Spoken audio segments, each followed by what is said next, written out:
Hi, everybody. It's Cody at Cody's Reading Time. I'm back again with another story out of Nature, Myths, and Stories for Little Children. And this one's the story of Hermes. I hope you enjoy it. Here we go. Aeolus was the father of the winds, great and small. Long ago, they all lived happily together in a dark cave near the sea. On holidays, North Wind, South Wind, East Wind, and West Wind, and their faithful sisters came home and told of their travels. The whirlwinds performed their most wonderful feats, and the zephyrs rang their sweetest songs. These holidays, however, did not come often. There were no idle children in the family of Aeolus. They swept and dusted the whole world. They carried water over all the earth. They helped push the great ships across the ocean. The smaller winds scattered the seeds and sprinkled the flowers and did many other things which you might find for yourself. Indeed, they were so busy that Aeolus was often left alone in his dark home for several days at a time. He was glad when one summer morning a baby came to the cave. The baby's name was Hermes, but Aeolus called him Little Mischief because he was so little and so full of tricks.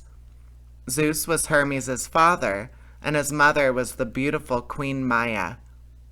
She was often called Star of Spring because people thought that wherever she stepped, flowers sprang from under the snow. Aeolus loved Hermes dearly. He taught him many secrets which only the winds knew. Hermes was a wise baby and understood all that Aeolus had told him.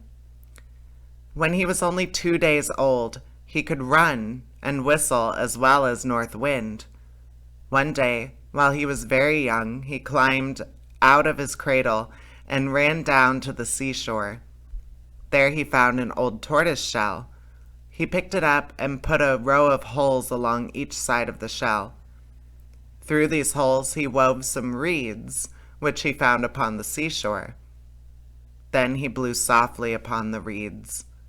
The birds heard such a wonderful music that they stopped to listen. The leaves on the trees began to dance and nodded to the flowers to keep still. The waves on the shore caught the tune and have been singing ever since. Hermes had invented the lyre and had brought a new kind of music to the world. He soon tired of his instrument and went back to his cradle in the cave. As he lay there, he could see a beautiful blue meadow with many white cows upon it. Hermes knew that the cows belonged to his brother, King Apollo. What fun, thought he. I will go and make the cows run.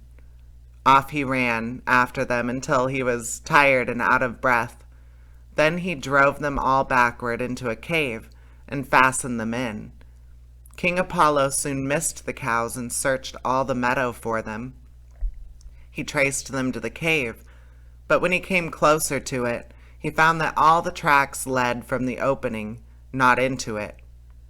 Near the cave he saw an old man who told him that he had seen the cows. He said that with them he had seen a baby with wings on his cap and heels.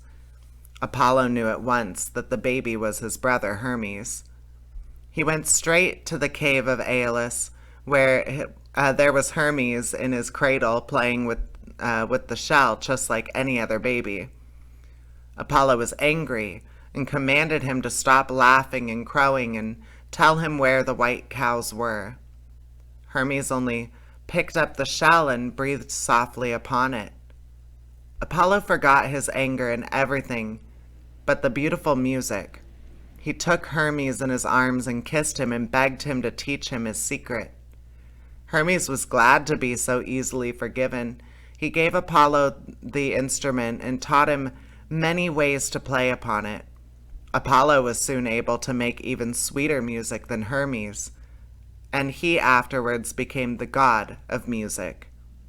He was so thankful to Hermes for his gift that he gave him a wonderful rod called caduceus, where whatever Hermes touched with the rod became wise, loving, and unselfish. One time, he saw two hissing serpents about to spring at each other in fury. He touched them with the staff. Instantly, they twined themselves lovingly around the rod and never left it. Apollo also gave Hermes charge over all the cows in the blue meadow.